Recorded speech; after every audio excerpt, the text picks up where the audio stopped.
Hi friends, ఇప్పుడు మీరు చూడబోతుంది outer ring road. యాక్చువల్గా ఇది చెన్నైలో వండలూరు కాడి నుంచి స్టార్ట్ అవుతుంది ఈ ఔటర్ రింగ్ రోడ్డు. వండలూరు కాడి నుంచి మింజూరు కాడ ఉంది. సో ఇప్పుడు మీకు నేను చూపించేది toll gate, first toll gate అనమాట. వండలూరు నుంచి ఫస్ట్ టోల్ గేట్ ఇది ఔటర్ రింగ్ రోడ్లో.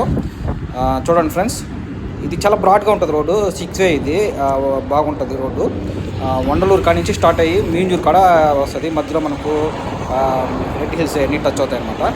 Thanks for watching. Please subscribe friends.